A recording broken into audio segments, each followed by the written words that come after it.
Hello class, my name is Megan Parmer, and I'm excited to share with you about the research and findings affecting oncology care. I hope you learn a lot and gain insight on how to improve future care. Let's begin.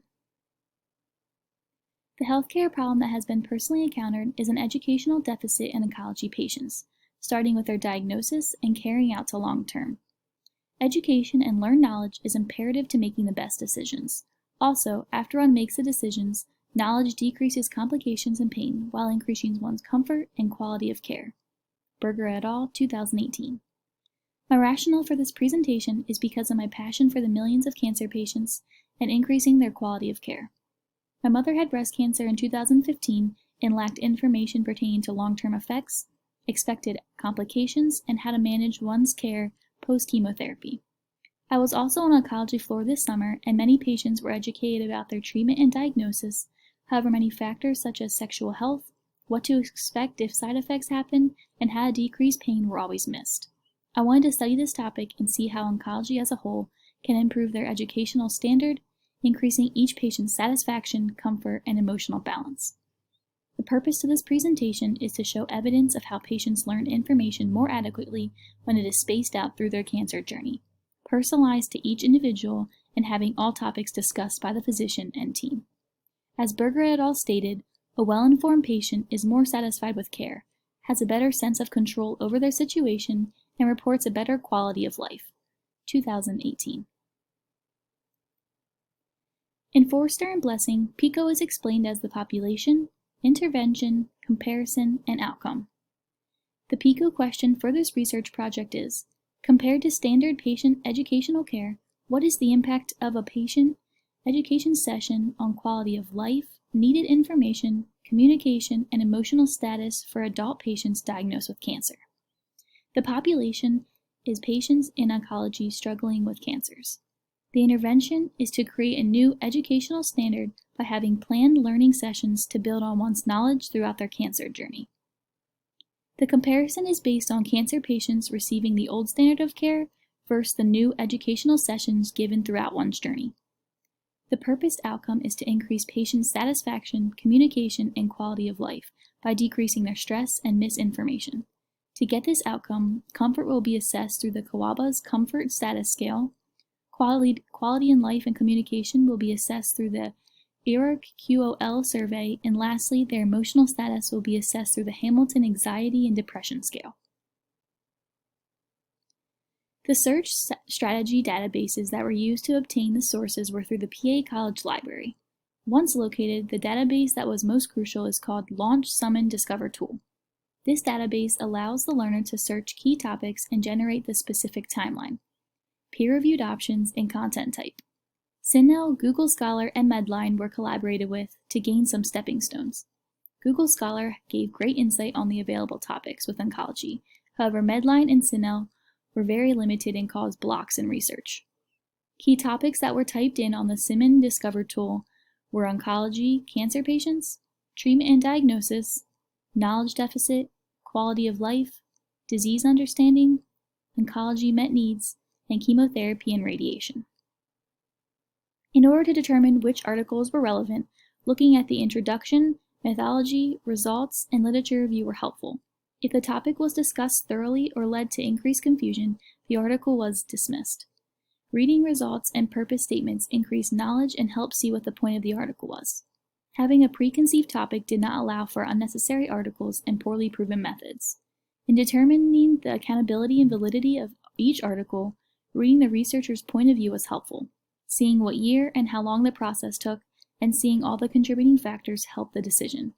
If an article had evidence, biases, or poorly cited literature reviews, the source was of no relevance to the study.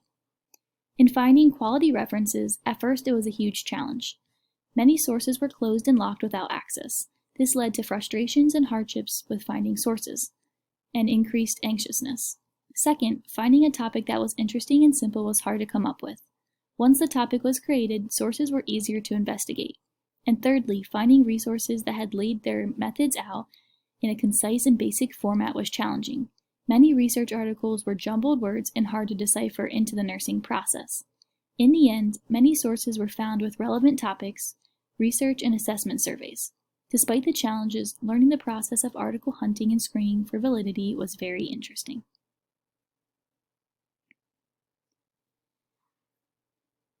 The research method for my first article, Chu et al. 2018, was a 76-item questionnaire created by literature and nurses to assess patients' educational aspects of care. The purpose of the study was to identify the educational needs of cancer patients, see where the gaps of education and information are, and assess if patients are satisfied with their knowledge. 411 patients participated in this study, and the results showed they were satisfied with their knowledge of treatment and diagnosis. However, areas that need improvement are sexual, psychological, supportive, and financial care. In my second article, Berger et al. 2018, the research method was based on the URUC QLQ Info 25 survey.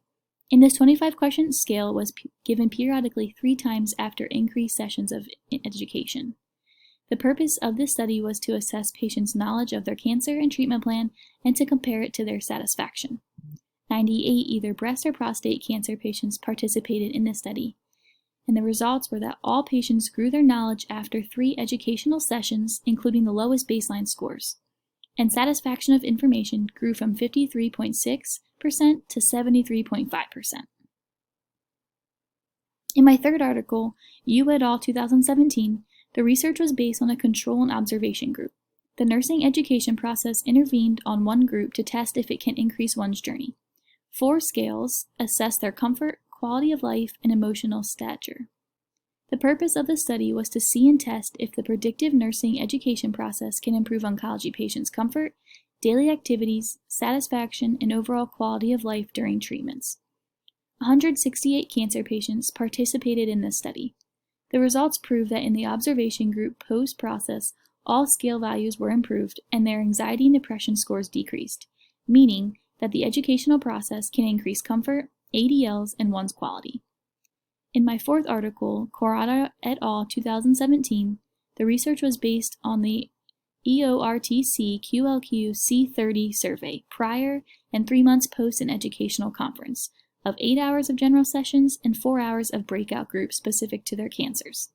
The purpose of the study was to evaluate areas of education and management deficit impacting one's quality of life, symptom burdens, and cancer knowledge. 115 cancer patients participated in this study, and the results showed that the topics of deficit were stress, fatigue, end-of-life decisions, financial burdens, and relationship management. Patients and families experienced information needs. My last source, Pedromos et al. 2015, was based on the Ambulatory Oncology Patient Satisfaction Survey to gauge the experience of cancer patients during the diagnosis and treatment phases. These were mailed to the participants post-cancer diagnosis. The purpose of the study was to assess communication and deficits during the diagnosis and treatments of lung cancer. 17,000 cancer patients participated in this survey. The results proved that the majority of patients had a good encounter with the physician and prognosis about cancer. However, half the patients had anxieties and fears about diagnosis, were not referred to a health provider who could assess and give access to their emotional needs. By having multiple planned educational sessions during one's oncology treatment, communication barriers can be reduced. Berger et al. Lists the barriers to communication such as complex knowledge, poor speaking skills of the educator, not enough time, increased disruptions, and fatigue and stress of the patient. Coronado et al. Adds by saying that limited time with the provider causes patients not to get adequate information, increasing one's stress and anxiety, hindering their quality of life. Chu et al. Completely agrees and states that time restraints limits the educator, causing only critical information to be said. But what happens to the non-critical information? All these factors can hinder physician and patient communication, causing frustration, stress, and poor patient decisions. However, when planned sessions are implemented, one can relax, not be distracted, ask and answer questions, and grow the healthcare relationship. Therapeutic communication and planned education can influence a patient positively and/or negatively about decisions of one's treatments. By having multiple planned educational sessions during one's oncology treatment, all wanted aspects of care can be included, leaving no information out. Chu et al. Explains that patients want information pertaining to their disease, tests, treatments, side effects, sexuality, psychosocial support, and financial matters. After the researchers used the 76-item questionnaire, gaps in knowledge were still in sexual, supportive, psychological, and financial support. Pandros et al. Agrees that there is a deficit and explains that the least known topics in oncology care are disease-affected stress, risk factors, fatigue management, and legal issues, ultimately affecting one's quality of life and relationships. Corrado et al. Also touches on the deficit and explains that after patients were questioned, they wanted more information about their treatments, more time to discuss their options with physicians, and to discuss the impact of travel during their surgery, chemotherapy, and radiation. Not only is it the healthcare's job to cover all the educational aspects, Berger et al. States knowledge about one's disease and treatment is necessary before a patient can consent to further treatments.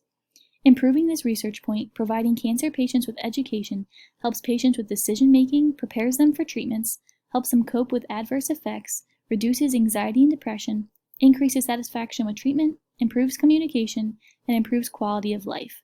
Chu et al. 2018. By having multiple planned educational sessions during one's oncology treatment, retention of information can increase. Berger et al. Created a survey, and the researchers used this tool to prove that education should be spaced throughout the weeks to increase the quality of education and care. They assessed what patients knew prior to the education and compared it 8 weeks later. The results were incredible, with everyone having increased knowledge, even the lowest baseline patients. By spacing out cancer education, patients can have increased retention. The results of this study can impact clinical practice because patients' levels of knowledge after the 3 sessions climbed to 83%. Chu et al. Also agrees and says that due to a patient's stress and fatigue, too much information can overload a patient. Due to one's emotional and physical effects of cancer and the corresponding treatments, only 20% of information is retained. Why not space out information across the weeks of treatments to allow for questions, increase understanding, and better satisfaction? Not only can teaching increase retention, but written materials and videos can increase knowledge. They can help reinforce oral teaching and enable patients to better manage their health and well-being. By having multiple planned educational sessions during one's oncology treatment, patients' quality of life and educational and emotional status can cultivate. The researchers in Yu et al. And Berger et al.'s articles focused in on increasing education by either using a predictive educational process or an educational plan. This research article keys on how increased education increases satisfaction and one's understanding, ultimately decreasing stress and anxiety. In Yu's et al. Study, 4 surveys were used to assess if the new process can help the quality and psychological functions of patients. During the study, the scales GCQ, QOL, BI, and the HAMA were allowed to evaluate patients' comfort, quality of life, activities of the day, and anxiety or depression that can be caused by and helped through care. In the end, after all 168 participants rated their care, the observation group reported increased comfort, quality of life, and activities of daily living, and their anxiety and depression even dropped significantly, meaning the quality of life through specific care even lifted the patient's spirits. Not only was the implementation of the education positive, specific factors such as a clean room, frequent position changes, monitoring and treating pain, and listening to each patient all simultaneously cultivated a caring atmosphere, increasing one's quality of life and decrease stress, anxiety, and depression. Since both of these comparing studies use surveys to assess one's satisfaction, Chu et al. Commends what patients say because patient satisfaction is an important indicator of the quality of life delivered. In closing of the literature review, not only can nurses and physicians increase this knowledge deficit, but also educate on support groups because they can reduce anxious thoughts and increase a patient's quality of care. The student reflects back on synthesizing the literature for this presentation. It was a long process. The student went through each assignment and wrote all the key points that were needed. After the breakdown of all 5 sources was complete, the work started. The student kept going back to the PICO question and based 4 components to prove the research. After the 4 components were written down, analyzing and comparing the research took a couple hours. It was a simple topic, but many of the sources had similar views and/or vague conclusions. This resulted in reading the information closely and concisely. Some challenges that came up were the time spent, putting various views into 4 topics, and lastly, including and citing the various authors correctly.